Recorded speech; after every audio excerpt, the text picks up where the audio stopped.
Hi ಸ್ನೇಹಿತರೆ, ನಮಸ್ಕಾರ. Hope you all are doing good. ಈ ವಿಡಿಯೋದಲ್ಲಿ 2023ರಲ್ಲಿ ಆಗಿರತಕ್ಕಂಥ ಪ್ರಚಲಿತ ಘಟನೆಗಳ ಭಾಗ 2ರ ಬಗ್ಗೆ ಅಭ್ಯಾಸ ಮಾಡೋಣ. ಇದಕ್ಕಿಂತ ಮುಂಚೆ 1ನೇ ಭಾಗ ಆಲ್ರೆಡಿ ನನ್ನ ಯೂಟ್ಯೂಬ್ ಪ್ಲೇಲಿಸ್ಟಲ್ಲಿ ಅಪ್ಲೋಡ್ ಮಾಡಿದ್ದೀನಿ. ಕರೆಂಟ್ ಅಫೇರ್ಸ್ ಅಂತ ಸರ್ಚ್ ಮಾಡಿ ಆಲ್ಮೋಸ್ಟ್ 200ಕ್ಕಿಂತ ಅಧಿಕ ಪ್ರಶ್ನೆಗಳ ಬಗ್ಗೆ ನಾನು ಅದರಲ್ಲಿ ಡಿಸ್ಕಸ್ ಮಾಡಿದ್ದೀನಿ. ನಮ್ಮ ಮುಂದಿನ ಎಕ್ಸಾಮ್ಗಳಾಗಿರ್ತಕ್ಕಂಥ PSI ಮತ್ತು CET ತುಂಬ ಯೂಸ್ಫುಲ್ ಆಗಿರ್ತಕ್ಕಂಥ ಪ್ರಶ್ನೆಗಳು ಇವಾಗಿರ್ತಾವೆ. ವಿಡಿಯೋನ ಕೊನೆ ತನಕ ನೋಡಿ. ಜೊತೆಗೆ ನೀವು ಇನ್ನೂ ಸಬ್ಸ್ಕ್ರೈಬ್ ಆಗಿಲ್ಲ ಅಂದರೆ ದಯವಿಟ್ಟು ನಮ್ಮ ಚಾನಲ್ನ ಸಬ್ಸ್ಕ್ರೈಬ್ ಮಾಡ್ಕೊಳ್ಳಿ. ನಾನು ಮೊದಲೇ ಹೇಳೋರಾಗಿ that is the motivation for us to do more such kind of videos. ನೀವು ಇಷ್ಟಪಡ್ತಾ ಇದ್ದೀರಿ ಅಂದಾಗ ಅದೇ ಥರನಾಗಿರ್ತಕ್ಕಂಥ ಕಂಟೆಂಟನ್ನು ಜಾಸ್ತಿ ಕೊಡಲಿಕ್ಕೆ ನಮಗೆ ಸಾಧ್ಯ ಆಗ್ತಾ ಇದೆ. ಸೊ ಅದಕ್ಕೋಸ್ಕರ ದಯವಿಟ್ಟು ಸಬ್ಸ್ಕ್ರೈಬ್ ಮಾಡಿ, ಹಾಗೆ ಬೆಲ್ ಐಕಾನ್ ಮೇಲೆ ಕ್ಲಿಕ್ ಮಾಡಿ. ನಿಮ್ಮ ಅನಿಸಿಕೆಗಳನ್ನು ಕೂಡ ನಮಗೆ ಕಮೆಂಟ್ ರೂಪದಲ್ಲಿ ತಿಳಿಸಬಹುದು. ಓಕೆ, ಇದೆಲ್ಲದರ ಜೊತೆಗೆ ಇನ್ನೂ 2 ವಿಡಿಯೋದ ಬಗ್ಗೆ ನಾನು ಹೇಳಕ್ಕೆ ಇಷ್ಟಪಡ್ತೀನಿ. ಒಂದು ಕಂಪ್ಲೀಟ್ ಕಂಪ್ಯೂಟರ್ ಅವೇರ್ನೆಸ್ ಆ್ಯಂಡ್ ಇನ್ನೊಂದು ಸಂಪೂರ್ಣ ಕನ್ನಡ ವ್ಯಾಕರಣ ಅಂತ 2 ಮ್ಯಾರಥಾನ್ ವಿಡಿಯೋಗಳನ್ನು ನಾನು ನನ್ನ ಯೂಟ್ಯೂಬಲ್ಲಿ ಅಪ್ಲೋಡ್ ಮಾಡಿದ್ದೀನಿ. ಓಕೆ, ಅವೆರಡೂ ಕೂಡ ತುಂಬ ಉಪಯುಕ್ತ ಆಗಿರ್ತಕ್ಕಂಥ ವಿಡಿಯೋಗಳು ನಿಮ್ಗೆ ಆಗಿರ್ತಾವೆ ಅಪ್ಕಮಿಂಗ್ CET ಎಕ್ಸಾಮ್ಗೆ. ಸೊ ಇನ್ನೂ ಯಾರಾದರೂ ನೋಡಿಲ್ಲ ಅಂದರೆ ಅದನ್ನು ಕೂಡ ನೋಡಿ ನಿಮ್ಮ ಪರೀಕ್ಷೆಗೆ ಅದನ್ನು ಲಾಭವನ್ನು ಪಡೆದುಕೊಳ್ಳಿ. ಸರಿನಾ? ಸೊ ಇನ್ನಷ್ಟು ಲೇಟ್ ಮಾಡಲಾರ್ದೆ ಬನ್ನಿ ಈ ವಿಡಿಯೋನ ಆರಂಭ ಮಾಡೋಣ. ಮೊದಲನೇ ಪಾಯಿಂಟ್, ಜನಗಣತಿ ಭವನದ ಉದ್ಘಾಟನೆ. ಸೊ ಹೊಸದಾಗಿ ಒಂದು ಕಟ್ಟಡವನ್ನು ಕಟ್ಟಿದ್ದಾರೆ, ಅದಕ್ಕೆ ಜನಗಣತಿ ಭವನ ಅಂತ ಹೆಸರನ್ನು ಇಟ್ಟಿದ್ದಾರೆ. ಅದರ ಉದ್ಘಾಟನೆ ಮಾಡಿರ್ತಕ್ಕಂಥವ್ರು ಯಾರಂದರೆ ಅಮಿತ್ ಶಹಾನವರು. ಓಕೆ, ಸೆಂಟ್ರಲ್ ಇದ್ದಾರಲ್ಲ ಇವರೇ ಅಮಿತ್ ಶಾ. ಸೊ ಈ ಜನಗಣತಿ ಭವನದ ಉದ್ದೇಶವೇನು? ಇಲ್ಲಿ ಏನು ಡಿಸ್ಕಸ್ ಮಾಡ್ತಾರೆ ಅಂದರೆ ನಮ್ಮ ಎಲೆಕ್ಷನ್ ರಿಲೇಟೆಡ್ ಏನೇ ಪ್ರಾಬ್ಲಮ್ಸ್ ಬಂದರೂ ಆ ಒಂದು ಭವನದಲ್ಲಿ ಡಿಸ್ಕಸ್ ಮಾಡ್ತಾರೆ. ಅಥವಾ ಏನಾದರೂ ಹೊಸದಾಗಿ ಇಂಪ್ರೂವ್ಮೆಂಟ್ಸ್ ಮಾಡ್ಕೋಬೇಕಾ ನಾವು ಎಲೆಕ್ಷನ್ ಪ್ರೊಸೀಜರಲ್ಲಿ. ಸೊ ಈ ರೀತಿಯಾಗಿರ್ತಕ್ಕಂಥ ಎಲ್ಲ ಮಾಹಿತಿಗಳ ಬಗ್ಗೆ ನಾವು ಡಿಸ್ಕಷನಲ್ಲಿ ಈ ಭವನದಲ್ಲಿ ಮಾಡಬೇಕನ್ನೋ ಕಾರಣಕ್ಕೋಸ್ಕರ ಇದನ್ನು ಆರಂಭ ಮಾಡಿದ್ದಾರೆ. ಓಕೆ, ಸೊ ನೀವು ನೆನಪಿಟ್ಕೋಬೇಕಾಗಿರ್ತಕ್ಕಂಥ ಪಾಯಿಂಟ್, ಜನಗಣತಿ ಭವನದ ಉದ್ಘಾಟನೆ ಅಮಿತ್ ಶಾ ಅವರು ಮಾಡಿರ್ತಕ್ಕಂಥದ್ದು. ನೆಕ್ಸ್ಟ್ ಪಾಯಿಂಟ್, ಭಾರತೀಯ ಕಾಮನ್ವೆಲ್ತ್ ದಿನ. ಸೊ ಯಾವಾಗ ಸೆಲೆಬ್ರೇಟ್ ಮಾಡ್ತೀವಪ್ಪ ನಾವು ಭಾರತೀಯ ಕಾಮನ್ವೆಲ್ತ್ ದಿನ? ಸೊ ಕಾಮನ್ವೆಲ್ತ್ ಡೇಯನ್ನು ನಾವು 24th ಮೇಗೆ ಸೆಲೆಬ್ರೇಟ್ ಮಾಡ್ತೀವಿ. 24ನೇ ತಾರೀಕು ಮೇ ತಿಂಗಳು. ಓಕೆ, ಭಾರತೀಯ ಕಾಮನ್ವೆಲ್ತ್ ಡೇ. ಸೊ ಇದು ಕಾಮನ್ವೆಲ್ತ್ ರಾಷ್ಟ್ರಗಳು ಪ್ರತಿಯೊಂದನ್ನು ಬೇರೆ ಬೇರೆ ಟೈಮಲ್ಲಿ ಸೆಲೆಬ್ರೇಟ್ ಮಾಡ್ತಾವೆ ಕಾಮನ್ವೆಲ್ತ್ ಡೇ ಆಗಿ. ಬಟ್ ನಮ್ಮ ಭಾರತ ಅಂತ ಬಂದಾಗ ಮೇ 24th ಅಂತ ನಿಮಗೆ ಗೊತ್ತಿರಬೇಕು. Okay, next slide. ತ್ರಿಪುರಾ ಪ್ರವಾಸೋದ್ಯಮದ ರಾಯಭಾರಿ. ತ್ರಿಪುರಾ ಟೂರಿಸಮ್ದು ಅಂಬಾಸಿಡರ್ ಆಗಿ ಯಾರನ್ನು ಆಯ್ಕೆ ಮಾಡಿದ್ದಾರೆ ಅಂದರೆ ಸೌರವ್ ಗಂಗೂಲಿ ಅವರನ್ನು ಆಯ್ಕೆ ಮಾಡಿದ್ದಾರೆ. ಸೌರವ್ ಗಂಗೂಲಿ ಅವರು ಯಾರಂತ ಗೊತ್ತಲ್ಲ, ನಮ್ಮ ಮಾಜಿ ನಾಯಕರು, ಕ್ರಿಕೆಟ್ ತಂಡದ ಮಾಜಿ ನಾಯಕರು. ಓಕೆ, ಇವರು ಕೇವಲ ತ್ರಿಪುರಾ ಪ್ರವಾಸೋದ್ಯಮದ ರಾಯಭಾರಿ ಮಾತ್ರ ಅಲ್ಲ, ರೀಸೆಂಟಾಗಿ ಇವರನ್ನು ಪಶ್ಚಿಮ ಬಂಗಾಳದ ರಾಯಭಾರಿ ಕೂಡ ಮಾಡಿದ್ದಾರೆ. ವೆಸ್ಟ್ ಬೆಂಗಾಲ್ ಟೂರಿಸಮ್ ಅದರ ರಾಯಭಾರಿಯಾಗಿ ಕೂಡ ಈ ಸೌರವ್ ಗಂಗೂಲಿ ಅವರು ಕಾರ್ಯನಿರ್ವಹಿಸ್ತಾ ಇದ್ದಾರೆ. ಓಕೆ, ಸೊ ಎರಡೂ ಗೊತ್ತಿರಲಿ, ತ್ರಿಪುರಾ ಅಂತ ಬಂದರು ಸೌರವ್ ಗಂಗೂಲಿ ಆ್ಯಂಡ್ ವೆಸ್ಟ್ ಬೆಂಗಾಲ್ ಅಂತ ಬಂದರು Sourav Ganguly. Next slide. Health warning on alcohol. Alcohol ಬಾಟಲ್ಗಳ ಮೇಲೆ ಹೆಲ್ತ್ ವಾರ್ನಿಂಗ್ ಕೊಡಲಿಕ್ಕೆ ಯಾವ ರಾಷ್ಟ್ರ ಆರಂಭ ಮಾಡಿಕೊಂಡಿದೆ ಅಂದರೆ ಐರ್ಲ್ಯಾಂಡ್. Okay, Ireland. ಸೊ ಈ ರೀತಿಯಾಗಿರ್ತಕ್ಕಂಥ ವಾರ್ನಿಂಗ್ಸನ್ನು ಅವರು ತಮ್ಮ ಬಾಟಲ್ಗಳ ಮೇಲೆ ಕೊಡ್ತಾ ಇದ್ದಾರೆ, ಲೇಬಲ್ ಮಾಡಿಬಿಟ್ಟು. Health warning, drinking alcohol increase the risk injury, right. So ಈ ರೀತಿಯಾಗಿರ್ತಕ್ಕಂಥ ಲೇಬಲ್ಗಳನ್ನು ನಾವು ಆಲ್ಕೋಹಾಲಿಕ್ ಬಾಟಲ್ಗಳ ಮೇಲೆ ಮುಂಚೆ ನೋಡ್ತಾ ಇರಲಿಲ್ಲ. But for the first time Ireland country ಅವರು ಇದನ್ನು ಆರಂಭ ಮಾಡ್ಕೊಂಡಿದ್ದಾರೆ. ಫಾರ್ ಎಕ್ಸಾಂಪಲ್, ನೀವು ಸಿಗರೇಟ್ ಪ್ಯಾಕೆಟ್ಸ್ಗಳನ್ನು ನೋಡಿದರೆ ಅದರ ಮೇಲೆ ಬರೆದಿರ್ತಾರೆ smoking causes injury to the health ಅಂತ, ರೈಟ್. ಅದೇ ರೀತಿಯಾಗಿ ಐರ್ಲ್ಯಾಂಡಲ್ಲಿ ಏನಾಗ್ತಾ ಇದೆ, ಆಲ್ಕೋಹಾಲ್ ಬಾಟಲ್ಗಳ ಮೇಲೆ ಕೂಡ ಇದನ್ನು ಬರಿತಾ ಇದ್ದಾರೆ ಈ ರೀತಿಯಾಗಿ. Next slide. ಸಂಪೂರ್ಣ ಆಡಳಿತ ವ್ಯವಸ್ಥೆ. ಸೊ ಸಂಪೂರ್ಣ ಆಡಳಿತ ವ್ಯವಸ್ಥೆಯನ್ನು ಜಾರಿಗೆ ತಂದಿರತಕ್ಕಂಥ ಮೊದಲ ರಾಜ್ಯ ನಮ್ಮ ಭಾರತದಲ್ಲಿ ಕೇರಳ. ಓಕೆ, ಗವರ್ನೆನ್ಸ್ ಅಂದರೆ ಏನು? Electronic governance. So stands for electronic. So ಹೊಸದಾಗಿರ್ತಕ್ಕಂಥ ಯಾವುದೇ ಪಾಲಿಸಿ ಏನಾದರೂ ಮಾಡಬೇಕಾಗಿತ್ತು ಅಂದರೂ ಮುಂಚೆ ಎಲ್ಲ ಪೇಪರ್ಗಳ ಮೇಲೆ ಬರೋದು ಮಾಡಬೇಕಾಗಿತ್ತು. ಬಟ್ ಇವಾಗ ಆ ರೀತಿಯಾಗಿಲ್ಲ, ಡಿಜಿಟಲ್ ಟೆಕ್ನಾಲಜಿ ಇಂಪ್ರೂವ್ ಆಗಿರೋ ಕಾರಣಕ್ಕೋಸ್ಕರ ಸೊ ಯಾವುದೇ ರೀತಿಯಾಗಿರ್ತಕ್ಕಂಥ ಅವ್ಯವಹಾರಗಳು ನಡೀಬಾರ್ದು ಇನ್ನು ಫ್ಯೂಚರ್ ಅನ್ನೋ ಒಂದು ಥಾಟ್ ಪ್ರೊಸೆಸನ್ನು ಮೈಂಡಲ್ಲಿ ಇಟ್ಕೊಂಡ್ಬಿಟ್ಟು ಕೇರಳ ಸರ್ಕಾರ ಈ ರೀತಿಯಾಗಿರ್ತಕ್ಕಂಥ ಹೊಸ ಕಾನೂನು ತಂದಿದೆ, ಸಂಪೂರ್ಣ ಆಡಳಿತ ವ್ಯವಸ್ಥೆ. ಓಕೆ, ಕೇಳಿದರೆ ಗೊತ್ತಿರಬೇಕು ಕೇರಳ ಅಂಥೇಳಿ. ಮುಂದಿನ ಸ್ಲೈಡ್. ದಿವ್ಯಾಂಗ ಕ್ರೀಡಾ ಪ್ರಶಸ್ತಿ. ಸೊ ಪುರುಷರ ವಿಭಾಗದಲ್ಲಿ ಇದನ್ನು ಪಡೆದುಕೊಂಡವರು ಸುಮಿತ್ ಅಂತಿಲ್, ಮಹಿಳೆಯರ ವಿಭಾಗದಲ್ಲಿ ಶೀತಲ್ ದೇವಿ. ಓಕೆ, ದಿವ್ಯಾಂಗ ಕ್ರೀಡಾ ಸಮುದಾಯದ ಅತ್ಯುತ್ತಮ ಸಾಧನೆಗಳನ್ನು ವಾರ್ಷಿಕವಾಗಿ ಆಚರಿಸುವ ಉದ್ದೇಶದಿಂದ 1ನೇ ದಿವ್ಯಾಂಗ ಕ್ರೀಡಾ ಪ್ರಶಸ್ತಿಗಳನ್ನು ದಿವ್ಯಾಂಗ ಕ್ರೀಡಾಪಟುಗಳಿಗೆ ಪ್ರತ್ಯೇಕವಾಗಿ ದೇಶದಲ್ಲೇ ಮೊದಲ ಬಾರಿಗೆ ಸ್ಥಾಪಿಸಲಾಗಿದೆ. ಸೊ ಹ್ಯಾಂಡಿಕ್ಯಾಪ್ಗಳಿಗೋಸ್ಕರ ಮಾಡಿರ್ತಕ್ಕಂಥ ಪ್ರಶಸ್ತಿ ಇದಾಗಿರ್ತದೆ, ದಿವ್ಯಾಂಗ ಕ್ರೀಡಾ ಪ್ರಶಸ್ತಿ. ಸೊ ಈ ಸಾರ್ತಿ ಪುರುಷರ ವಿಭಾಗದಲ್ಲಿ ಪದಕವನ್ನು ಪಡೆದುಕೊಂಡಿರ್ತಕ್ಕಂಥವ್ರು ಸುಮಿತ್ ಅಂತಿಲ್ ಹಾಗೂ ಮಹಿಳೆಯರ ವಿಭಾಗದಲ್ಲಿ ಶೀತಲ್ ದೇವಿ ಅವರು. ಓಕೆ, ಇಂಗ್ಲೀಷಲ್ಲಿ ಕೂಡ ಅದನ್ನೇ ಕೊಟ್ಟಿದ್ದೀವಿ, best male and female athletic awards. Next slide. ಯಾತ್ರಾರ್ಥಿಗಳಿಗೆ ಉಚಿತ ವಿಮಾನ ಪ್ರಯಾಣ. ಸೊ ಯಾತ್ರಾರ್ಥಿಗಳಿಗೆ ಉಚಿತ ಪ್ರಯಾಣವನ್ನು ಘೋಷಣೆ ಮಾಡಿರ್ತಕ್ಕಂಥ ರಾಜ್ಯ ಸರ್ಕಾರ ಯಾವುದಂದರೆ ಮಧ್ಯಪ್ರದೇಶ್. ವಿಮಾನದಲ್ಲಿ ಅವರಿಗೆ ಉಚಿತವಾಗಿರ್ತಕ್ಕಂಥ ಪ್ರಯಾಣವನ್ನು ಮಾಡಿಸ್ತಾರಂತೆ ಯಾತ್ರಾರ್ಥಿಗಳು ಯಾರೆಲ್ಲ ಬಂದಿರ್ತಾರಲ್ಲಿ. ಸೊ ಇದನ್ನು ಯಾವ ಸ್ಕೀಮಲ್ಲಿ ಕವರ್ ಮಾಡ್ತಾ ಇದ್ದಾರೆ ಅಂದರೆ ಇದನ್ನು ಮುಖ್ಯಮಂತ್ರಿ ತೀರ್ಥಯಾತ್ರಾ ಯೋಜನಾ. ಸೊ ಈ ಸ್ಕೀಮ್ ಅಂಡರಲ್ಲಿ ಬರ್ತಾ ಇದೆ ಅದು. ಸೊ ಯಾರಾದರೂ ಯಾತ್ರಾರ್ಥಿಗಳಿದ್ದರೆ they can go very easily, ವಿಮಾನವನ್ನು ಬಳಕೆ ಮಾಡಿಕೊಂಡು ತಮ್ಮ ದರ್ಶನವನ್ನು ಪಡೆದುಕೊಳ್ಬೋದು ಅವರು. ನೆಕ್ಸ್ಟ್ ಒನ್, ಅಲ್ ಮುಹದ್ ಅಲ್ ಹಿಂದಿ 2023 ಅಭ್ಯಾಸ. ಸೊ ಇದು ಯಾವ ಎರಡು ರಾಷ್ಟ್ರಗಳ ಮಧ್ಯೆ ಆಯ್ತು ಅಂದರೆ ಭಾರತ ಮತ್ತು Saudi Arabia. India and Saudi Arabia all set for made in novel exercise. ಯಾವುದು? ಅಲ್ ಮುಹದ್ ಅಲ್ ಹಿಂದಿ. ಓಕೆ, ಸೊ ನೆನಪಿಟ್ಟುಕೊಳ್ಳಿ ಯಾವ ದೇಶಗಳ ಮಧ್ಯೆ ಆಯಿತು ಅಂತ ಕೇಳ್ಬೋದು. Next slide, this is very important. Global super computing ಪಟ್ಟಿ ಬಿಡುಗಡೆಯಾಗಿದೆ. ಈ ಗ್ಲೋಬಲ್ ಸೂಪರ್ ಕಂಪ್ಯೂಟಿಂಗಲ್ಲಿ ಭಾರತದ ಸೂಪರ್ ಕಂಪ್ಯೂಟರ್ ಆಗಿರ್ತಕ್ಕಂಥ ಐರಾವತಕ್ಕೆ 75ನೇ ಸ್ಥಾನ ದೊರೆತಿದೆ. Very important. ಪುಣೆಯ ಸಿಡ್ಯಾಕ್ನಲ್ಲಿ ಸ್ಥಾಪಿಸಲಾದ AI ಸೂಪರ್ ಕಂಪ್ಯೂಟರ್ ಐರಾವತ ವಿಶ್ವದಲ್ಲಿಯೇ 75ನೇ ಸ್ಥಾನದಲ್ಲಿದೆ. ಜರ್ಮನಿಯಲ್ಲಿ ನಡೆದ ಅಂತಾರಾಷ್ಟ್ರೀಯ ಸೂಪರ್ ಕಂಪ್ಯೂಟಿಂಗ್ ಸಮ್ಮೇಳನದಲ್ಲಿ ಟಾಪ್ 500 ಗ್ಲೋಬಲ್ ಸೂಪರ್ ಕಂಪ್ಯೂಟಿಂಗ್ ಪಟ್ಟಿಯಲ್ಲಿ 61ನೇ ಆವೃತ್ತಿಯಲ್ಲಿ ಇದನ್ನು ಘೋಷಣೆ ಮಾಡಲಾಗಿದೆ. ಅಂದರೆ ಈ ಸಾರ್ತಿ ನಡೆದಿರೋದು 61ನೇದು. ಅದರಲ್ಲಿ ನಮ್ಮ ಭಾರತದ ಎಷ್ಟನೇ ರ್ಯಾಂಕ್ ಬಂದಿದೆ ಅಂದರೆ 75ನೇ ರ್ಯಾಂಕ್. ಯಾವುದಪ್ಪ ಅಂದರೆ ಅದು ಐರಾವತ. ಓಕೆ, ಸೂಪರ್ ಇಂಪಾರ್ಟೆಂಟ್, ನೆನ್ಪಿಟ್ಕೋಬೇಕು. ನೆಕ್ಸ್ಟ್, ಮಹಾತ್ಮ ಗಾಂಧಿ ಪ್ರತಿಮೆ ಉದ್ಘಾಟನೆ. ನರೇಂದ್ರ ಮೋದಿ ಅವರು ಮಹಾತ್ಮ ಗಾಂಧಿಯ ಸ್ಟ್ಯಾಚ್ಯೂವನ್ನು ಉದ್ಘಾಟನೆ ಮಾಡಿದ್ದಾರೆ. ಎಲ್ಲಿ ಅಂತ ಕೇಳಿದರೆ ಜಪಾನ್. ಓಕೆ, ನೀವು ಚಿತ್ರದಲ್ಲಿ ಕೂಡ ಇಲ್ಲಿ ನೋಡಬಹುದು. ನೆನಪಿಟ್ಕೊಳ್ಳಿ, ಯಾರಂತ ಕೇಳಿದರೆ ಗೊತ್ತಿರಬೇಕು. ಮುಂದಿನ ಪಾಯಿಂಟ್, 85ನೆಯ ರಾಷ್ಟ್ರೀಯ ಬ್ಯಾಡ್ಮಿಂಟನ್ ಚಾಂಪಿಯನ್ಶಿಪ್ 2023. ಸೊ ಇದನ್ನು ಗೆದ್ದಿರ್ತಕ್ಕಂಥವ್ರು ಚಿರಾಗ್ ಸೇನ್. 85th ರಾಷ್ಟ್ರೀಯ badminton championship, national championship 2023, Chirag Sen. Okay, next slide. Mount Etna ನ್ಯೂಸಲ್ಲಿದೆ. ಮೌಂಟ್ ಎಟ್ನಾ ಯಾಕೆ ನ್ಯೂಸಲ್ಲಿದೆ? ಬಿಕಾಸ್ ಆಫ್ ಜ್ವಾಲಾಮುಖಿ ಸ್ಫೋಟಗೊಂಡಿರೋ ಕಾರಣಕ್ಕೆ ಅದು ನ್ಯೂಸಲ್ಲಿದೆ. ಎಲ್ಲಿ ಕಂಡುಬರ್ತದೆ? ಯಾವ ರಾಷ್ಟ್ರದಲ್ಲಿ ಅಂದರೆ ಮೌಂಟ್ ಎಟ್ನಾ ಇಟಲಿಯಲ್ಲಿ ಕಂಡುಬರ್ತದೆ. ಓಕೆ, ನೆನಪಿಟ್ಟಲ್ಲಿ ಮೌಂಟ್ ಎಟ್ನಾ. ನೆಕ್ಸ್ಟ್, ಉಚಿತ ಶಿಕ್ಷಣ KG to PG. KGಯಿಂದ ಆರಂಭಗೊಂಡು PG ತನಕ ಉಚಿತ ಶಿಕ್ಷಣವನ್ನು ಕೊಡಬೇಕಂತ ಯಾವ ರಾಜ್ಯ ಸರ್ಕಾರ ಘೋಷಣೆ ಮಾಡಿದೆ ಅಂದರೆ ರಾಜಸ್ಥಾನ್. ಓಕೆ, ಉಚಿತ ಶಿಕ್ಷಣ ಫ್ರಾಮ್ KG to PG ಅಂದರೆ ಎಂಟ್ರೆನ್ಸ್ ಹೆಣ್ಣು ಮಕ್ಕಳ ಬಾಲ್ಯದಿಂದ KGಯಿಂದ ಆರಂಭಗೊಂಡು ಫೈನಲ್ PG ತನಕನೂ ಅವರಿಗೆ ಫ್ರೀಯಾಗಿ ಶಿಕ್ಷಣ ಕೊಡಬೇಕನ್ನೋದು ಈ ಒಂದು ಸ್ಕೀಮ್ನ ಉದ್ದೇಶ ಆಗಿದೆ. ಯಾವ ಸರ್ಕಾರ ಆರಂಭ ಮಾಡಿದೆ KG to PG ಅಂತ ಕೇಳಿದರೆ ರಾಜಸ್ಥಾನ ಅಂತ ನಿಮಗೆ ಗೊತ್ತಿರಬೇಕು. ನೆಕ್ಸ್ಟ್ ಒನ್, ವಿಶ್ವ ಥೈರಾಯ್ಡ್ ದಿನ. World thyroid day is observed on May 25th. 25 May ತಾರೀಕಿಗೆ ವಿಶ್ವ ಥೈರಾಯ್ಡ್ ದಿನವನ್ನು ಆಚರಣೆ ಮಾಡ್ತಾರೆ, 25ನೇ ತಾರೀಕು. ಓಕೆ, ಸೊ ಈ ವರ್ಷದ ಥೀಮ್ ಏನಾಗಿತ್ತು? Measure your blood pressure accurately, control it, live longer. So ಇದು ಈ ವರ್ಷದ ಥೀಮ್ ಆಗಿತ್ತು, ವರ್ಲ್ಡ್ ಥೈರಾಯ್ಡ್ ಡೇ. ಸೊ ಯಾವಾಗ ಆಚರಣೆ ಮಾಡ್ತಾರೆ ಅಂದರೆ May 25 ಅಂತ ನಿಮ್ಗೆ ಗೊತ್ತಿರಬೇಕು. ರೀಸೆಂಟಾಗಿ ಆ್ಯಕ್ಟರ್ ಒಬ್ಬರು ನಿಧನರಾಗಿದ್ದಾರೆ. ಸೊ ಯಾರಪ್ಪ ಅಂದರೆ ಅವರು ಶರತ್ ಬಾಬು ಅವರು. ಸ್ಕ್ರೀನ್ ಮೇಲೆ ಕಾಣ್ತಾ ಇದ್ದಾರಲ್ಲ, ಶರತ್ ಬಾಬು. ಸೊ ಅವರು ಯಾವ ಕ್ಷೇತ್ರಕ್ಕೆ ಸಂಬಂಧಪಟ್ಟಿದ್ದಾರೆ ಅಂತ ಏನಾದರೂ ಪ್ರಶ್ನೆ ಬಂದರೆ ನೆನಪಿಟ್ಕೊಳ್ಳಿ, ಚಲನಚಿತ್ರ ಕ್ಷೇತ್ರಕ್ಕೆ ಸಂಬಂಧಪಟ್ಟಿರ್ತಕ್ಕಂಥವ್ರು ಶರತ್ ಬಾಬು ಅವರು. ರಮೇಶ್ ಅವ್ರ ಜೊತೆ ಒಂದು ಫಿಲ್ಮ್ ಮಾಡಿದ್ದಾರೆ ನೋಡಿ, ಕನ್ನಡದಲ್ಲಿ ಫೇಮಸ್ ಇದೆ ಇವ್ರದ್ದು. ನೆಕ್ಸ್ಟ್ ಒನ್, ವಿಶ್ವ ಆಮೆ ದಿನ, ವರ್ಲ್ಡ್ ಟರ್ಟಲ್ ಡೇ. ಯಾವಾಗ ಸೆಲೆಬ್ರೇಟ್ ಮಾಡ್ತಾರೆ? May 23ನೇ ತಾರೀಕಿಗೆ ವರ್ಲ್ಡ್ ಟರ್ಟಲ್ ಡೇ. ಈ ವರ್ಷದ ಥೀಮ್ ಏನಾಗಿತ್ತು? I love turtles. May 23ನೇ ತಾರೀಕಿಗೆ ವಿಶ್ವ ಆಮೆ ದಿನವನ್ನು ನಾವು ಆಚರಣೆ ಮಾಡ್ತೀವಿ. Next slide. ಸೊ ಹೊಸ ಸಂಸತ್ತು ಉದ್ಘಾಟನೆಯಾಗಿದೆ ದೆಹಲಿಯಲ್ಲಿ, ನಿಮಗೆಲ್ಲ ಗೊತ್ತಿರ್ತಕ್ಕಂಥದ್ದು. ಅದನ್ನು ಉದ್ಘಾಟನೆ ಮಾಡಿದವರು ಯಾರಂದರೆ ನರೇಂದ್ರ ಮೋದಿ ಅವರು. ಯಾವ ಶೇಪಲ್ಲಿದೆ ಅಂತ ನೋಡಿ ಇದು ನೀವು. ಓಕೆ, ಹೊಸ ಸಂಸತ್ತು ಉದ್ಘಾಟನೆ ಮಾಡಿದವರು ಮೋದಿ ಅವರು.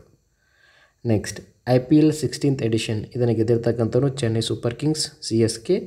ಓಕೆ, ಈ ವರ್ಷ ನಡೆದಿರೋದು ಎಷ್ಟನೇ ವರ್ಷನ್ ಅಂತ ಕೇಳಿದರೆ 16th ಎಡಿಷನ್ ಅಂತ ನಿಮಗೆ ಗೊತ್ತಿರಬೇಕು. ಸೊ ಈ ಕಮಿಂಗ್ ಇಯರಲ್ಲಿ ಹೈಯೆಸ್ಟ್ ಬಿಡ್ಗೆ ಮಾರಾಟ ಆಗಿರ್ತಕ್ಕಂಥ ವ್ಯಕ್ತಿ ಯಾರಂತ ನಾನು ಆಲ್ರೆಡಿ ಬೇರೆ ವಿಡಿಯೋದಲ್ಲಿ ಹೇಳಿದ್ದೀನಿ, ನೆನಪಿಟ್ಕೊಳ್ಳಿ. ಮಿಚೆಲ್ ಸ್ಟಾರ್ಕ್ 24.5 ಕೋಟಿಗೆ ಅವನು ಮಾರಾಟವಾಗಿದ್ದಾನೆ. ಹೈಯೆಸ್ಟ್ ಬಿಡ್ ಆಗಿರ್ತಕ್ಕಂಥ ವ್ಯಕ್ತಿ ಈ IPL ಇತಿಹಾಸದಲ್ಲಿಯೇ. ಓಕೆ, ನೆಕ್ಸ್ಟ್ ಟರ್ಕಿಯ ನೂತನ ಅಧ್ಯಕ್ಷರು. Okay, who has been appointed as new president to the Turkey ಅಂತ ಕೇಳಿದರೆ ರೆಸೆಪ್ ತಯ್ಯಿಪ್ ಎರ್ದೋಗನ್. ಹೆಸರನ್ನು ನೆನಪಿಟ್ಟುಕೊಳ್ಳಿ. Recep Tayyip Erdogan is the new president to the Turkey. Next slide. Namo Shetkari ಮಹಾಸಮ್ಮಾನ್. So ಈ ನಮೋ ಶತಕಾರಿ ಮಹಾಸಮ್ಮಾನ್ ಯೋಜನೆಯನ್ನು ಯಾವ ರಾಜ್ಯ ಸರ್ಕಾರ ಆರಂಭ ಮಾಡಿದೆ ಅಂತ ಕೇಳಿದರೆ ಮಹಾರಾಷ್ಟ್ರ. ಸೊ ಇದರದ್ದು ಏನಪ್ಪ ಉಪಯೋಗ ಅಂತಂದರೆ ರೈತರಿಗೆ 6,000 ರೂಪಾಯಿಗಳನ್ನು ನೀಡ್ತಾರೆ ಇವರು. ನಮ್ಮಲ್ಲಿ ಗೃಹಲಕ್ಷ್ಮಿಯಲ್ಲಿ ಪ್ರತಿ ತಿಂಗಳಿಗೆ 2,000 ರೂಪಾಯಿಗಳನ್ನು ನೀಡ್ತಾರಲ್ಲ, ಅದೇ ರೀತಿಯಾಗಿರ್ತಕ್ಕಂಥ ಯೋಜನೆ ಇದಾಗಿರ್ತದೆ ರೈತರಿಗೆ ಅನುಕೂಲಕ್ಕಾಗಿ. ಓಕೆ, ನಮೋ ಶತಕಾರಿ ಮಹಾಸಮ್ಮಾನ ಅಮೌಂಟ್ ನೆನಪಿಟ್ಕೊಳ್ಳಿ, 6,000 ರೂಪೀಸ್. Next slide. ವಿಶ್ವ ತಂಬಾಕು ರಹಿತ ದಿನ, ವರ್ಲ್ಡ್ ನೋ ಟೊಬ್ಯಾಕೋ ಡೇ. ಯಾವಾಗ ಸೆಲೆಬ್ರೇಟ್ ಮಾಡ್ತಾರೆ? 31 ಮೇ, 31ನೇ ತಾರೀಕಿಗೆ. ಈ ವರ್ಷದ ಥೀಮ್ ಏನಾಗಿತ್ತಂದರೆ grow food no tobacco. Grow food no tobacco is the theme. Next slide. ಅಹಮದನಗರದ ಹೆಸರನ್ನು ಬದಲಾವಣೆ ಮಾಡಿದ್ದಾರೆ. ಅಹಮದ್ನಗರದ್ದು ಸೊ ಏನಂತ ಬದಲಾವಣೆ ಮಾಡಿದ್ದಾರೆ ಅಂದರೆ ಅಹಲ್ಯನಗರ ಅಂತ ಬದಲಾವಣೆ ಮಾಡಿದ್ದಾರೆ. ಅಹಿಲ್ಯನಗರ. ಓಕೆ, ಇಲ್ಲಿ ಕೊಟ್ಟಿದ್ದೀರಿ ನೋಡಿ, Maharashtra Ahmednagar city renamed as Ahilyanagar. So ಯಾರು ಮಾಡಿದ್ದಾರೆ ಅಂದರೆ CM ಏಕನಾಥ್ ಶಿಂದೆ. CM ಏಕನಾಥ್ ಅವರು. ಓಕೆ, ಮಹಾರಾಷ್ಟ್ರದ ಮುಖ್ಯಮಂತ್ರಿಗಳಾಗಿರ್ತಕ್ಕಂಥ ಏಕನಾಥ್ ಅವರು ಇದನ್ನು ಬದಲಾವಣೆ ಮಾಡಿರ್ತಕ್ಕಂಥದ್ದು. Next slide. Edinburgh University. So Edinburgh University ನ್ಯೂಸಲ್ಲಿದೆ. ಯಾಕಪ್ಪ ಅಂದರೆ ಅಲ್ಲಿ ಹೊಸದಾಗಿರ್ತಕ್ಕಂಥ ಕೋರ್ಸನ್ನು ಅಳವಡಿಕೆ ಮಾಡಿದ್ದಾರೆ. ಯಾವುದು ಅಂದರೆ ಅದು ನಮ್ಮ ಭಾರತದ ಭಾಷೆ ಆಗಿರ್ತಕ್ಕಂಥ ಹಿಂದಿ. ನಮ್ಮ ಭಾರತೀಯರು ಬಳಕೆ ಮಾಡ್ತಕ್ಕಂಥ ಹಿಂದಿ ಲ್ಯಾಂಗ್ವೇಜಲ್ಲಿ ಕೂಡ ಒಂದು ಕೋರ್ಸನ್ನು ಆರಂಭ ಮಾಡಿದ್ದಾರೆ. ಎಲ್ಲದ ಎಡಿನ್ಬರ್ಗ್ ಯೂನಿವರ್ಸಿಟಿ ಅಂದರೆ UK ಎಲ್ಲದ. Okay, university of Edinburgh launches Hindi course. So ನೆನಪಿಟ್ಕೋಬೇಕು, ಎಡಿನ್ಬರ್ಗ್ ಯೂನಿವರ್ಸಿಟಿ. Next slide. ಲಿಥುವಿಯಾದ ನೂತನ ರಾಷ್ಟ್ರಪತಿಗಳು ಯಾರಾಗಿದ್ದಾರೆ ಅಂದರೆ ಎಡ್ಗರ್ಸ್ ರಿಂಕಿವಿಕ್ಸ್. ಲಿಥುವಿಯಾದ ನೂತನ ರಾಷ್ಟ್ರಪತಿಗಳು. Next slide. Khelo India youth games 2024 Khelo India youth games ಎಲ್ಲಿ ಜರುಗಲಿದ್ದಾವೆ ಅಂದರೆ Tamil Nadu. Okay, Khelo India youth games 2024 ನೆನಪಿಟ್ಕೋಬೇಕು, ತಮಿಳುನಾಡಲ್ಲಿ ಜರುಗ್ತಾ ಇದ್ದಾವೆ ಅಂತ. ನೆಕ್ಸ್ಟ್ 57ನೇ ಜ್ಞಾನಪೀಠ ಪ್ರಶಸ್ತಿ, ವೆರಿ ಇಂಪಾರ್ಟೆಂಟ್, ದಾಮೋದರ್ ಮೌಜೋ. ಅವ್ರ ಚಿತ್ರವನ್ನು ಕೂಡ ನೀವು ಇಲ್ಲಿ ನೋಡ್ತಾ ಇದ್ದೀರಾ ಸ್ಕ್ರೀನ್ ಮೇಲೆ, this person. Next one, WHO external auditor. WHO world health ಆರ್ಗನೈಸೇಷನ್ದ ಎಕ್ಸ್ಟರ್ನಲ್ ಆಡಿಟರ್ ಆಗಿ ಯಾರನ್ನು ನೇಮಕ ಮಾಡಿದ್ದಾರೆ? ವೆರಿ ಇಂಪಾರ್ಟೆಂಟ್, ಗಿರೀಶ್ ಚಂದ್ರ ಮುರ್ಮು ಅವರನ್ನು ನೇಮಕ ಮಾಡಿದ್ದಾರೆ. ಯಾರಿವರು ಗಿರೀಶ್ ಚಂದ್ರ ಮುರ್ಮು? ಭಾರತದ ಸದ್ಯದ ಕಾಂಪ್ಟ್ರೋಲರ್ ಆಡಿಟರ್ ಜನರಲ್. ಓಕೆ, 148ನೇ ವಿಧಿ ಮುಖಾಂತರ ನೇಮಕ ಮಾಡ್ತಾರೆ, ಕ್ಯಾಗ್ ನೆನಪಿಟ್ಕೊಳ್ಳಿ. ಸೊ ಅದೇ ಗಿರೀಶ್ ಚಂದ್ರ ಮುರ್ಮು ಅವರನ್ನು ಇವಾಗ WHOದ ಎಕ್ಸ್ಟರ್ನಲ್ ಆಡಿಟರ್ ಆಗಿ ಕೂಡ ನೇಮಕ ಮಾಡಿದ್ದಾರೆ. ದಿಸ್ ಈಸ್ ವೆರಿ ಇಂಪಾರ್ಟೆಂಟ್, ನೆನಪಿಟ್ಕೋಬೇಕು. ಸೊ ಅವ್ರ ಚಿತ್ರವನ್ನು ಕೂಡ ಇಲ್ಲಿ ನೋಡ್ತಾ ಇದ್ದೀರಾ, ಗಿರೀಶ್ ಚಂದ್ರ ಮುರ್ಮು. Next slide. ತೆಲಂಗಾಣ ಸಂಸ್ಥಾಪನಾ ದಿನ, ತೆಲಂಗಾಣ ಫಾರ್ಮೇಷನ್ ಡೇ. ಆಂಧ್ರ ಪ್ರದೇಶದಿಂದ ತೆಲಂಗಾಣ ರಾಜ್ಯವನ್ನು ಬೇರ್ಪಡಿಸಿ ಸಪ್ರೇಟ್ ಆಗಿರ್ತಕ್ಕಂಥ ರಾಜ್ಯವನ್ನು ಮಾಡಿದರು. ಅದು ನಿಮ್ಗೆ ಗೊತ್ತಿರ್ತಕ್ಕಂಥ ಮಾಹಿತಿ, ರೈಟ್? ಸೊ ಅದರ ಫಾರ್ಮೇಷನ್ ಡೇ ಯಾವಾಗ ಅಂತ ಕೇಳೋ ಚಾನ್ಸಸ್ ಇರ್ತದೆ, ನೆನಪಿಟ್ಕೊಳ್ಳಿ. ಜೂನ್ 2ನೇ ತಾರೀಕಿಗೆ ಆಗಿರ್ತಕ್ಕಂಥ ಘಟನೆ ಇದು, ತೆಲಂಗಾಣ ಫಾರ್ಮೇಷನ್. ಓಕೆ, ಸೊ ಯಾವ ರಾಜ್ಯವನ್ನು ಬೇರ್ಪಡಿಸಿ ಇದನ್ನು ಮಾಡಿದರೆ ಅಂದರೆ ಆಂಧ್ರ ಪ್ರದೇಶ. ಸದ್ಯದ ತೆಲಂಗಾಣದ CM ಯಾರಿದ್ದಾರೆ ಅಂತ ನನಗೆ ಕಮೆಂಟ್ ಸೆಕ್ಷನಲ್ಲಿ ತಿಳಿಸಿ. ರೀಸೆಂಟಾಗಿ ಎಲೆಕ್ಷನ್ ಕೂಡ ಆಯಿತು. ಸೊ ನ್ಯೂಲಿ ಅಪಾಯಿಂಟೆಡ್ CM ಇದ್ದಾರೆ, ಯಾರವರು? Let me know in the comment section. Next slide. ಸೇಲ್ನ ನೂತನ ಅಧ್ಯಕ್ಷರು. SAIL, steel authority of India limited. So ಇದರ ನೂತನ ಅಧ್ಯಕ್ಷರನ್ನಾಗಿ ಅಮರೇಂದು ಪ್ರಕಾಶ್ ಅವರನ್ನು ನೇಮಕ ಮಾಡಿದ್ದಾರೆ. ವೆರಿ ಇಂಪಾರ್ಟೆಂಟ್, ಸೇಲ್ನ ನೂತನ ಅಧ್ಯಕ್ಷರು ಅಮರೇಂದು ಪ್ರಕಾಶ್. ಸೊ ಅವ್ರ ಚಿತ್ರ ಕೂಡ ಇಲ್ಲಿ ನೋಡ್ತಾ ಇದ್ದೀರಾ ನೀವು, ಅಮರೇಂದು ಪ್ರಕಾಶ್ ಯಾವ ರೀತಿ ಇದ್ದಾರೆ ಅಂತ. ನೆಕ್ಸ್ಟ್ ಒನ್, ವಿಶ್ವದ ಅತಿ ಉದ್ದನೆಯ ಹಾಡು. ಸೊ ಯಾವುದಕ್ಕೆ ಈ ರೀತಿಯಾಗಿರ್ತಕ್ಕಂಥ ಅವಾರ್ಡನ್ನು ಕೊಟ್ಟಿದ್ದಾರೆ? ಲಾಂಗೆಸ್ಟ್ ಸಾಂಗ್ ವಿಶ್ವದಲ್ಲಿ ಅಂದರೆ ಶ್ರೀ ರಾಮಚರಿತ ಮಾನಸ ಸಾಂಗಿಗೆ ಇದನ್ನು ಕೊಟ್ಟಿದ್ದಾರೆ. Okay, Shri Ramcharit Manas song become the world largest song. So ಎಷ್ಟು ದೊಡ್ಡದಾಗಿದೆಪ್ಪ ಈ ಸಾಂಗು? 138 ತಾಸು 41 ನಿಮಿಷ 2 ಸೆಕೆಂಡ್. ಎಷ್ಟು ದೊಡ್ಡದಾಗಿರ್ತಕ್ಕಂಥ ಸಾಂಗ್ ಇದಾಗಿರ್ತದೆ. 138 hours 40 minutes and 2 seconds. ಯಾವುದು? Shri Ramacharita Manasa. Okay, next slide. So ಇಲ್ಲಿ ಮುಂಚೆ ಏನು ನೋಡಿದ್ವಿ ನಾವು? ತೆಲಂಗಾಣ ಸ್ಥಾಪನಾ ದಿನ ಅಂತ ನೋಡಿದ್ದೀವಿ, ಜೂನ್ 2ನೇ ತಾರೀಕಿಗೆ.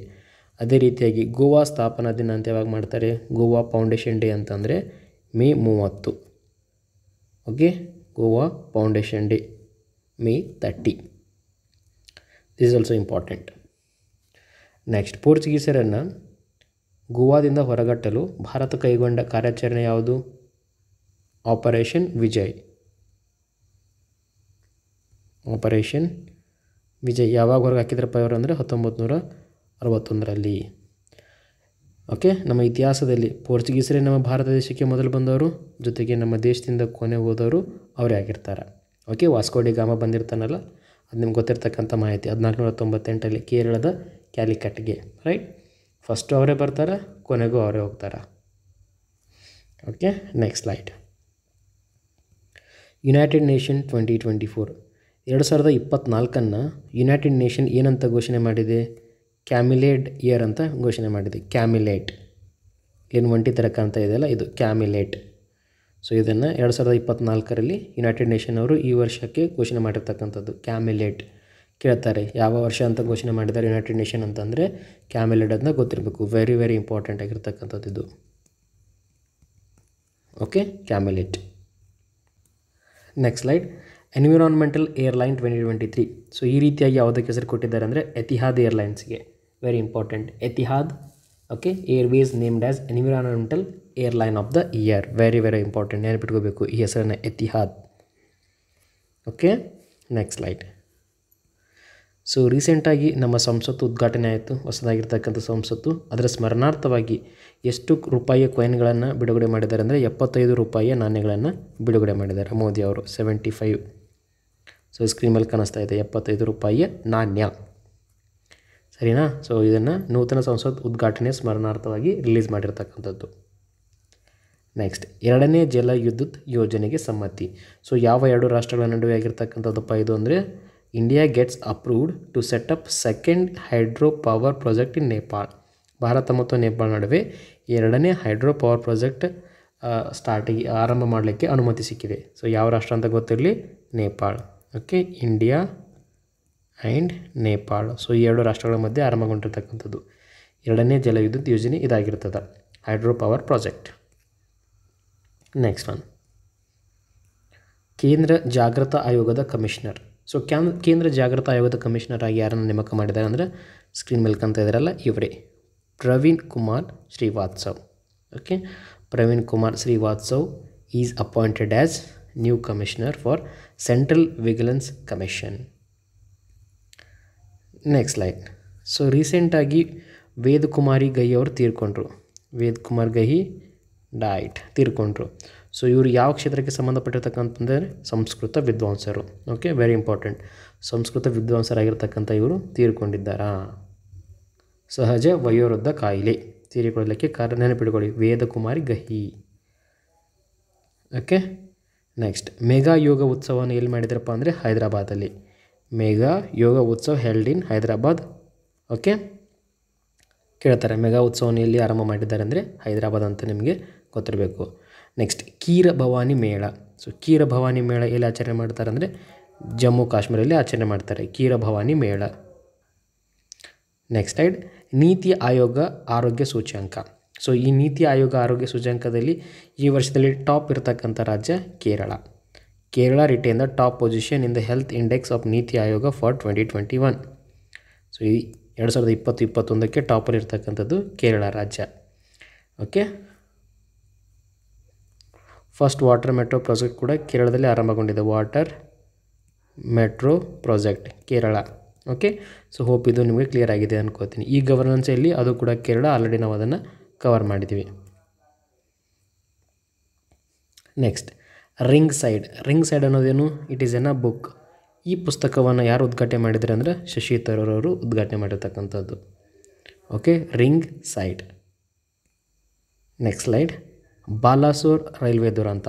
ನಿಮಗೆಲ್ಲ ಗೊತ್ತಿರೋ ಹಾಗೆ ಬಾಲಾಸೋರಲ್ಲಿ ರೈಲ್ವೆ ಆಕ್ಸಿಡೆಂಟ್ ಆಯಿತು. ಓಕೆ, ಅಲ್ಲಿ ಹಲವಾರು ಜನ ತಮ್ಮ ಪ್ರಾಣವನ್ನು ಕಳೆದುಕೊಂಡರು. Almost nearly 500 people were died, right. So ಇದಾಗಿರ್ತಕ್ಕಂಥದ್ದು ಯಾವ ರಾಜ್ಯದಲ್ಲಿ ಅಂತ ಕೇಳಿದರೆ ಗೊತ್ತಿರಲಿ, ಈ ಘಟನೆ ಆಗಿರೋದು ಒಡಿಸ್ಸಾದಲ್ಲಿ. ಓಕೆ, ಬಾಲಾಸೋರ್ ರೈಲ್ವೆ ದುರಂತ ಹ್ಯಾಪಂಡ್ ಇನ್ ಒಡಿಸ್ಸಾ. ಸೊ ಇಲ್ಲಿ ಸ್ಕ್ರೀನ್ ಮೇಲೆ ಕಾಣ್ತಾ ಇದೆ ನಿಮಗೆ. ಸೊ ಯಾವ ರೀತಿಯಾಗಿ ರೈಲ್ವೆ ಹಳಿ ತಪ್ಪಿ ಬಿದ್ದಿರ್ತಕ್ಕಂಥದ್ದನ್ನು ನೋಡ್ತಾ ಇದ್ದೀರಾ ನೀವು. ನೆಕ್ಸ್ಟ್, ರಾಷ್ಟ್ರೀಯ ಗಣಿತ ದಿನ, ನ್ಯಾಷನಲ್ ಮ್ಯಾಥಮೆಟಿಕ್ಸ್ ಡೇ. ಸೊ ಇದನ್ನು ಯಾವಾಗ ಅಬ್ಸರ್ವ್ ಮಾಡ್ತಾರೆ ಪ್ರತಿ ವರ್ಷ ಅಂದರೆ ಡಿಸೆಂಬರ್ 22ನೇ ತಾರೀಕಿಗೆ ನ್ಯಾಷನಲ್ ಮ್ಯಾಥಮೆಟಿಕ್ಸ್ ಡೇ. ಸೊ ಯಾಕೆ ಆಚರಣೆ ಮಾಡ್ತಾರೆ ಇದನ್ನು? ಶ್ರೀನಿವಾಸನ್ ರಾಮಾನುಜನ್ ಅವರ ನೆನಪಿಗೋಸ್ಕರ. Okay, the great mathematician Srinivasan Ramanujan ಅವರ ನೆನಪಿಗೋಸ್ಕರ ಡಿಸೆಂಬರ್ 22ನೇ ತಾರೀಕಿಗೆ ನಾವು ರಾಷ್ಟ್ರೀಯ ಗಣಿತ ದಿನವನ್ನು ಪ್ರತಿ ವರ್ಷ ಆಚರಣೆ ಮಾಡ್ತೀವಿ. ನೆಕ್ಸ್ಟ್, ಯುನೈಟೆಡ್ ನೇಷನ್ ಜನರಲ್ ಅಸೆಂಬ್ಲಿಯ ಹೆಡ್ ಆಗಿ ಯಾರು ಆಯ್ಕೆ ಆಗಿದ್ದಾರೆ ಅಂದರೆ Dennis Francis. United Nation General Assembly head Dennis Francis. Next one, Nandbaba ಹಾಲು ಯೋಜನೆ, ನಂದಬಾಬಾ ಮಿಲ್ಕ್ ಸ್ಕೀಮ್. ಸೊ ಯಾವ ರಾಜ್ಯದಲ್ಲಿ ಆರಂಭ ಮಾಡಿದ್ದಾರೆ ಕಾಣ್ತಾ ಇದ್ದಾರೆ, ಸಿ ಎಂ ನೋಡಿದರೆ ಗೊತ್ತಾಯಿತು, Uttar Pradesh. Uttar Pradesh government launches Nandbaba milk mission scheme. Okay, dairy ಪ್ರಾಡಕ್ಟ್ಗಳ ಅಭಿವೃದ್ಧಿಗೋಸ್ಕರ ಮಾಡಿರ್ತಕ್ಕಂಥ ಸ್ಕೀಮ್ ಇದಾಗಿರ್ತದೆ, Nandbaba milk scheme. Next, first 3D printed ಮಂದಿರ ನಮ್ಮ ಭಾರತದಲ್ಲಿ ಎಲ್ಲಿ ಕಂಡು ಬಂದದಪ್ಪ ಅಂದರೆ Telangana. First 3D printed temple is in Telangana. Very important, ಕೇಳ್ತಾರೆ. 3D ಪ್ರಿಂಟೆಡ್ ಪೋಸ್ಟ್ ಆಫೀಸ್ ಎಲ್ಲಿ ಅಂತ ಕೇಳಿದರೆ ಗೊತ್ತಿರಬೇಕು, Bangalore. Okay, 3D printed temple ಅಂತ ಬಂದರೆ ತೆಲಂಗಾಣ. ಓಕೆ, ತೆಲಂಗಾಣದ ಸ್ಥಾಪನಾ ದಿನ ಯಾವಾಗ ಆಚರಣೆ ಮಾಡ್ತೀವಿ? ಜೂನ್ 2. ಮುಂದಿನ ಸ್ಲೈಡು, ಭಾರತದ ಭೂವೈಜ್ಞಾನಿಕ ಸಮೀಕ್ಷೆಯ ಮಹಾನಿರ್ದೇಶಕರನ್ನಾಗಿ ಯಾರನ್ನು ಅಪಾಯಿಂಟ್ ಮಾಡಿದ್ದಾರೆ? Janardan Prasad. Okay, Janardan Prasad appointed as a new director general for geological survey of India. Very important, geological survey of ಇಂಡಿಯಾದ ನೂತನ ಅಧ್ಯಕ್ಷರು, ಮಹಾನಿರ್ದೇಶಕರು ಯಾರಂತ ಎಕ್ಸಾಮಲ್ಲಿ ಕೇಳ್ತಾರೆ, ನೆನಪಿಟ್ಟೋಗಬೇಕು. Janardan Prasad is the name. Next, elder line service. So elder ಅಂದರೆ ವಯಸ್ಸಾದವರಿಗೆ ಸಹಾಯಕಾರಿ ಆಗ್ಲಕ್ಕಂತ ಎಲ್ಡರ್ ಲೈನ್ ಸರ್ವಿಸ್ ಅಂತ ಆರಂಭ ಮಾಡಿಕೊಂಡಿರ್ತಕ್ಕಂಥ ರಾಜ್ಯ ಯಾವುದು ಅಂತ ಕೇಳಿದರೆ ಉತ್ತರ ಪ್ರದೇಶ್. ಅದಕ್ಕೆ ಇದು ಹೆಲ್ಪ್ಲೈನ್ ನಂಬರ್ 14567 ಏನಿದೆಯಲ್ಲ, this is a helpline number. ವಯಸ್ಸಾದವರಿಗೆ ಸಹಾಯ ಆಗಲಿ ಅಂತ ಮಾಡಿರ್ತಕ್ಕಂಥ ಸರ್ವಿಸ್ ಇದಾಗಿರ್ತದೆ, elder line service. Next, ITF world championship. So ಪುರುಷರ ವಿಭಾಗದಲ್ಲಿ ITF ವರ್ಲ್ಡ್ ಚಾಂಪಿಯನ್ಶಿಪ್ಪನ್ನು ಯಾರು ಗೆದ್ದುಕೊಂಡಿದ್ದಾರೆ ಅಂದರೆ ನೋವಾಕ್ ಜೋಕೋವಿಕ್ ಅವರು ಗೆದ್ದುಕೊಂಡಿದ್ದಾರೆ. ಸೊ 2023 ಆಸ್ಟ್ರೇಲಿಯನ್ ಓಪನ್ ಟೆನ್ನಿಸ್ ಕೂಡ ನೋವಾಕ್ ಜೋಕೋವಿಕ್ ಅವರೇ ಗೆದ್ದುಕೊಂಡಿರ್ತಾರೆ. ನಿಮ್ಗೆ ಆಲ್ರೆಡಿ ಅದು ಕವರ್ ಆಗಿರ್ತಕ್ಕಂಥ ಮಾಹಿತಿ ನನ್ನ ಬೇರೆ ವೀಡಿಯೋಗಳಲ್ಲಿ. ಸೊ ಇದಕ್ಕಿಂತ ಮುಂಚೆ ಆಲ್ರೆಡಿ ನಾನು ಒಂದು ವೀಡಿಯೋನ ಅಪ್ಲೋಡ್ ಮಾಡಿದ್ದೀನಿ, 2023 ಆಗಿರ್ತಕ್ಕಂಥ ಕರೆಂಟ್ ಅಫೇರ್ಸ್ಗಳನ್ನು ಡಿಸ್ಕಸ್ ಮಾಡಿ almost 1 hour video, more than 200 current ಅಫೇರ್ಸನ್ನು ನಾನು ಅದರಲ್ಲಿ ಕವರ್ ಮಾಡಿದ್ದೀನಿ. ವಿಡಿಯೋ ಕೂಡ ತುಂಬ ಇಂಟ್ರೆಸ್ಟಿಂಗ್ ಆಗಿದೆ. ಸೊ ಅದನ್ನು ಕೂಡ ನೀವು ನೋಡ್ಬೋದು. ನನ್ನ ಪ್ಲೇ ಲಿಸ್ಟಲ್ಲಿ ಹೋಗ್ಬಿಟ್ಟು ಕರೆಂಟ್ ಅಫೇರ್ಸ್ ಅಂತ ಒಂದು ಸಪ್ರೇಟ್ ಸೆಕ್ಷನ್ ಇದೆ, you can watch it from there. Next, internet broadband service. So internet broadband ಸರ್ವಿಸನ್ನು ಆರಂಭ ಮಾಡಿಕೊಂಡಿರ್ತಕ್ಕಂಥ ನಮ್ಮ ಭಾರತದ ಮೊದಲ ರಾಜ್ಯ ಯಾವುದು ಅಂದರೆ ಕೇರಳ. ವಾಟರ್ ಮೆಟ್ರೋ ಯಾವುದಂತ ಕವರ್ ಮಾಡಿದ್ದೀವಿ? ಕೇರಳ, ರೈಟ್. ಸೊ ಹಲವಾರು ಹೊಸದಾಗಿರ್ತಕ್ಕಂಥ ಬದಲಾವಣೆಗಳನ್ನು ನೀವು ಇವಾಗ ನೋಡ್ತಾ ಇದ್ದೀರಾ. ಈ ಗವರ್ನೆನ್ಸ್ ಆರಂಭ ಮಾಡಿರ್ತಕ್ಕಂಥದ್ದು ಕೇರಳ. ಯಾರಿದ್ದಾರೆ ಅದರ ಮುಖ್ಯಮಂತ್ರಿ? ಪಿನರಾಯಿ ವಿಜಯನ್. ನೆಕ್ಸ್ಟ್, ನೂತನ ಮೆಟ್ರೋ ಲೈನ್. ಸೊ ಹರಿಯಾಣದಲ್ಲಿ ನೂತನ ಮೆಟ್ರೋ ಲೈನ್ ಆರಂಭ ಮಾಡ್ತೀವಿ ಅಂತ ಸರ್ಕಾರದವ್ರು ಹೇಳಿದ್ದಾರೆ. ಸೊ ಎಕ್ಸಾಕ್ಟ್ ಯಾವ ಪ್ಲೇಸಲ್ಲಿ ಅಂದರೆ ಗುರುಗ್ರಾಮದಲ್ಲಿ. ಓಕೆ, ಗುರುಗ್ರಾಮ. ನೆಕ್ಸ್ಟ್, ಸಾಹಿತ್ಯ ಅಕಾಡೆಮಿ ಪ್ರಶಸ್ತಿ 2023ರಲ್ಲಿ ಕನ್ನಡ ವಿಭಾಗಕ್ಕೆ ಸಾಹಿತ್ಯ ಅಕಾಡೆಮಿ ಪ್ರಶಸ್ತಿ ಯಾರಿಗೆ ದೊರೆತಿದೆ ಅಂದರೆ ಲಕ್ಷ್ಮೀಶ್ ತೋಳ್ಪಾಡಿ ಅಥವಾ ತೋಲ್ಪಾಡಿ ಅವರಿಗೆ ದೊರೆತಿದೆ. ಸೊ ಅವ್ರ ಇಮೇಜನ್ನು ಕೂಡ ಇಲ್ಲಿ ನೋಡ್ತಾ ಇದ್ದೀರಾ, Lakshmish Tolpadi. Okay, next, this is very important. ಯುನೆಸ್ಕೋಗೆ ಮರಳಿ ಸೇರ್ಪಡೆ. ಯುನೆಸ್ಕೋಗೆ ಮರಳಿ ಸೇರ್ಪಡೆಗೊಂಡಿರ್ತಕ್ಕಂಥ ರಾಷ್ಟ್ರ ಯಾವುದಂದರೆ USA. ಸೊ USA ಅವರು ಈ ಯುನೆಸ್ಕೋನ ಬಿಟ್ಟು ಹೋಗಿದ್ರು ಮುಂಚೆ. ಓಕೆ, ನಮಗಿದು ಬೇಡ ಅಂತೇಳಿಬಿಟ್ಟು ಇವಾಗ ಅಗೇನ್ ಅವರು ಅದಕ್ಕೆ ರೀಯುನೈಟ್ ಆಗಿದ್ದಾರೆ, ಬಂದು ಸೇರ್ಪಡೆಗೊಂಡಿದ್ದಾರೆ. Very very important. Country to plans to rejoin UNESCO from July. So ಗೊತ್ತಿರಬೇಕು, ಸೇರ್ಪಡೆಗೊಂಡಿರ್ತಕ್ಕಂಥ ರಾಷ್ಟ್ರ ಯಾವುದಂದರೆ United States of America. Next, Arun pole. So ಇದೇನು ಅರುಣ್ ಪೋಲ್ ಅನ್ನೋದು ಒಂದು ಅಪ್ಲಿಕೇಶನ್. ಸೊ ಈ ಅಪ್ಲಿಕೇಶನ್ ಆರಂಭ ಮಾಡಿದ್ದಾರೆ ಯಾರು? ಅರುಣಾಚಲ್ ಪ್ರದೇಶ್ ಅವ್ರ ಹೆಸರಲ್ಲಿದೆ Aruna. Okay, Arunachal Pradesh, Arun pole. Next, Kari Ishad ಮಾವು. ಓಕೆ, ಈ ಕರಿ ಇಶಾದ್ ಅಂತಕ್ಕಂಥ ಮಾವಿಗೆ GI tag, geographical indication tag ದೊರೆತಿದೆ. ಸೊ ಯಾವ ರಾಜ್ಯದಲ್ಲಿ ಫೇಮಸ್ ಅಪ್ಪ ಇದು ಕರಿ ಇಶಾದ್ ಮಾವು ಅಂದರೆ ನಮ್ಮ ಕರ್ನಾಟಕದಲ್ಲಿ. ಓಕೆ, ವೆರಿ ಇಂಪಾರ್ಟೆಂಟ್, ನೆನಪಿಟ್ಕೋಬೇಕು, ಕರ್ನಾಟಕ. Next one, Sanskriti Utsav. 2023 ಸಂಸ್ಕೃತಿ ಉತ್ಸವ ಎಲ್ಲಿ ಆರಂಭಗೊಂಡಿದ್ದು? ಉತ್ತರ ಪ್ರದೇಶ. ಯಾಕೆ ಮಾಡ್ತಾರಪ್ಪ ಇದನ್ನು? ಉತ್ತರ ಪ್ರದೇಶದ ಸಂಸ್ಕೃತಿಯನ್ನು ನಮ್ಮ ಜಗತ್ತಿಗೆ ತೋರಿಸಲಿಕ್ಕೆ ಮಾಡ್ತಕ್ಕಂಥ ಒಂದು ಆಚರಣೆ ಇದು, Sanskriti Utsav. Okay. Good governance day. Good governance day ಯಾವಾಗ ಸೆಲೆಬ್ರೇಟ್ ಮಾಡ್ತಾರೆ ಅಂದರೆ 25 December. Good governance day Atal Bihari Vajpayee ಅವರಿಗೋಸ್ಕರ ಗುಡ್ ಗವರ್ನೆನ್ಸ್ ಡೇ. ಅಂತಾರಾಷ್ಟ್ರೀಯ ಅಲ್ಬಿನಿಸಮ್ ಡೇ. ಅಂತಾರಾಷ್ಟ್ರೀಯ ಅಲ್ಬಿನಿಸಮ್ ಡೇಯನ್ನು ಯಾವಾಗ ಮಾಡ್ತಾರೆ ಅಂದರೆ ಜೂನ್ 13ನೇ ತಾರೀಕಿಗೆ ಸೆಲೆಬ್ರೇಟ್ ಮಾಡ್ತಾರೆ. ಸ್ಕಿನ್ ರಿಲೇಟೆಡ್ ಡಿಸೀಸ್ ಇದೊಂದು ಅಲ್ಬಿನಿಸಮ್ ಅಂದರೆ. ಸೊ ಇದನ್ನು ಸೆಲೆಬ್ರೇಟ್ ಮಾಡೋದು ಜೂನ್ 13ನೇ ತಾರೀಕಿಗೆ. ಈ ವರ್ಷದ ಥೀಮ್ ಏನಾಗಿತ್ತಪ್ಪ ಅಂದರೆ inclusion is a strength. Okay, ನೆನಪಿಟ್ಟುಕೊಳ್ಳಿ, inclusion is the strength. World international albinism day ಇದು, international albinism awareness day, June 13. Next, ಉಕ್ಕು ಉತ್ಪಾದನೆಯಲ್ಲಿ ನಮ್ಮ ಭಾರತದ ಸ್ಥಾನ ಎಷ್ಟಂದರೆ 2ನೇ ಸ್ಥಾನ. ನೆನಪಿಟ್ಟುಕೊಳ್ಳಿ, ಉಕ್ಕು ಉತ್ಪಾದನೆಯಲ್ಲಿ ನಮ್ಮ ಭಾರತ 2ನೇ ಸ್ಥಾನದಲ್ಲಿದೆ, ಸೆಕೆಂಡ್ ಪೊಸಿಷನ್ ಉಕ್ಕು ಉತ್ಪಾದನೆ. Next, BSF border security force, ಇದರ ಮಹಾನಿರ್ದೇಶಕರನ್ನಾಗಿ ನಿತಿನ್ ಅಗರ್ವಾಲ್ ಅವರನ್ನು ನೇಮಕ ಮಾಡಿದ್ದಾರೆ. ನಿತಿನ್ ಅಗರ್ವಾಲ್. ಸೊ ಜಾಗತಿಕ ಗುಲಾಮಗಿರಿ ಸೂಚ್ಯಂಕ, ಸೊ ಇದಂತೂ ಈಸಿಲಿ ಹೇಳ್ಬೋದು, ಉತ್ತರ ಕೊರಿಯಾ. ಜಾಗತಿಕ ಗುಲಾಮಗಿರಿ ಸೂಚ್ಯಂಕ ಮೊದಲನೇ ಸ್ಥಾನದಲ್ಲಿರ್ತಕ್ಕಂಥ ರಾಷ್ಟ್ರ ಉತ್ತರ Korea. Next one, winter carnival. Winter carnival ಎಲ್ಲಿ ಆರಂಭ ಮಾಡಿದ್ದಾರೆ ಅಂದರೆ ಹಿಮಾಚಲ ಪ್ರದೇಶದಲ್ಲಿ. Winter carnival started in Himachal Pradesh. Okay. Next, ಎಪ್ಸಾನ್ ಇಂಡಿಯಾದ ರಾಯಭಾರಿ. ಎಪ್ಸಾನ್ ಇಂಡಿಯಾದ ಅಂಬಾಸಿಡರನ್ನಾಗಿ ಯಾರನ್ನ ಆಯ್ಕೆ ಮಾಡಿದ್ದಾರೆ ಅಂದರೆ ಸ್ಮೃತಿ ಮಂದಾನ ಅವರನ್ನು. ಓಕೆ, ಸ್ಮೃತಿ ಮಂದಾನ. ನೆಕ್ಸ್ಟ್, ಸುಧಾರಣೆ ಮನೆಗಳು. ಸೊ ಏನಿದು ಸುಧಾರಣೆ ಮನೆಗಳು? ಉತ್ತರ ಪ್ರದೇಶದಲ್ಲಿ ಜೈಲುಗಳಿಗೆ ಇಟ್ಟಿರ್ತಕ್ಕಂಥ ಹೆಸರಿದು, ಸುಧಾರಣಾ ಮನೆಗಳು ಅಂತ. ಸೊ ಗೊತ್ತಿರಬೇಕು, ಸುಧಾರಣೆ ಮನೆಗಳು ಅಂತ ಎಲ್ಲಿ ಆರಂಭ ಮಾಡಿದ್ದಾರೆ ಅಂದರೆ ಉತ್ತರ ಪ್ರದೇಶದಲ್ಲಿ ಯೋಗಿ ಆದಿತ್ಯನಾಥ್ ಅವರು. ಸೊ ಯಾವುದು ಕೊಟ್ಟಿದ್ದಾರೆ ಅಂದರೆ ಜೈಲುಗಳಿಗೆ ಈ ರೀತಿಯಾಗಿರ್ತಕ್ಕಂಥ ಹೆಸರನ್ನು ಅವರು ನೀಡಿದ್ದಾರೆ, ಸುಧಾರಣೆ ಮನೆಗಳು. ನೆಕ್ಸ್ಟ್, ಮೊದಲ ಮಹಿಳಾ ಮುಸ್ಲಿಂ ನ್ಯಾಯಮೂರ್ತಿ. USA ಮೊದಲ ಮಹಿಳಾ ಮುಸ್ಲಿಂ ನ್ಯಾಯಮೂರ್ತಿಯಾಗಿ ಯಾರು ಆಯ್ಕೆಗೊಂಡಿದ್ದಾರೆ ಅಂದರೆ ನಸರತ್ ಚೌಧರಿ ಅವರು ಆಯ್ಕೆಗೊಂಡಿದ್ದಾರೆ, Nasrat Chaudhary. Next, this is very important, RBIದ ಡೆಪ್ಯೂಟಿ ಗವರ್ನರ್ ಆಗಿ ಯಾರು ಆಯ್ಕೆಯಾಗಿದ್ದಾರೆ? Swaminathan Janaki Raman. Okay, newly appointed RBI deputy governor Swaminathan Janaki Raman. Okay, deputy governor ಯಾರಿದ್ದಾರೆ? ಶಕ್ತಿಕಾಂತ್ ದಾಸ್. ಶಕ್ತಿಕಾಂತ್ ದಾಸ್. ಸೊ ಅವ್ರಿಗೆ ಇನ್ನೊಂದೇನು ಅವಾರ್ಡ್ ಸಿಕ್ಕಿದೆ, governor of the year. Governor of the year award ಕೂಡ ಶಕ್ತಿಕಾಂತ್ ದಾಸ್ ಅವರಿಗೆ ಸಿಕ್ಕಿರ್ತದೆ. ಓಕೆ, ನೆನಪಿಟ್ಕೋಬೇಕು, ಡೆಪ್ಯೂಟಿ ಅಂತ ಬಂದಾಗ ಸ್ವಾಮಿನಾಥನ್ ಜಾನಕಿ ರಾಮನ್. ನೆಕ್ಸ್ಟ್, ಫಿನ್ಲ್ಯಾಂಡ್ಗೆ ನೂತನ ಪ್ರಧಾನಿಗಳು ಆಯ್ಕೆಯಾಗಿದ್ದಾರೆ. Newly appointed prime minister to Finland is Petteri Orpo. Okay, ಅವ್ರ ಇಮೇಜನ್ನು ಕೂಡ ಇಲ್ಲಿ ನೋಡ್ತಾ ಇದ್ದಾರೆ, ಇವರೇ ಪೆತಾರಿ ಒರ್ಪೋ ಅವರು, ನೂತನ ಪ್ರಧಾನಮಂತ್ರಿಗಳು. Next, PM Kisan app. So government of ಇಂಡಿಯಾದವರು PM ಕಿಸಾನ್ ಆ್ಯಪನ್ನು ಜಾರಿಗೆ ತಂದಿದ್ದಾರೆ. ಇದನ್ನು ಉದ್ಘಾಟನೆ ಮಾಡಿರ್ತಕ್ಕಂಥವ್ರು, ಲಾಂಚ್ ಮಾಡಿರ್ತಕ್ಕಂಥವ್ರು ಯಾರಂದರೆ Narendra Singh Tomar. Very important, PM Kisan app was launched by Narendra Singh Tomar. Next, gender gap index, ಜಾಗತಿಕ ಲಿಂಗಾಂತರ ಸೂಚ್ಯಂಕ. ಸೊ ಇದರಲ್ಲಿ ನಮ್ಮ ಭಾರತದ ರ್ಯಾಂಕ್ ಎಷ್ಟಿದೆ ಅಂದರೆ 127. ವೆರಿ ವೆರಿ ಇಂಪಾರ್ಟೆಂಟ್ ಪ್ರಶ್ನೆ ಇದು. ನಮ್ಮ ಭಾರತದ ರ್ಯಾಂಕ್ 127. ಸೊ ಮೊದಲದಲ್ಲಿ ಇರ್ತಕ್ಕಂಥದ್ದು Iceland. Okay, Iceland tops and India ranks is 127. Next point, global liability index. So ಯಾವ ರಾಷ್ಟ್ರ ಓಕೆ ವಾಸ ಮಾಡಲಿಕ್ಕೆ ಉತ್ತಮಕಾರಿಯಾಗಿದೆ ಅಂತ ಹೇಳ್ತಾ ಇರೋದು ಇದು. ಲಯಬಿಲಿಟಿಗೆ ವಾಸ ಮಾಡಲಿಕ್ಕೆ ಬೆಸ್ಟ್ ಅಂದರೆ ವಿಯೆನ್ನಾದು. Okay, global liability index 2023 top ಇರ್ತಕ್ಕಂಥ ರಾಷ್ಟ್ರ ವಿಯೆನ್ನಾ.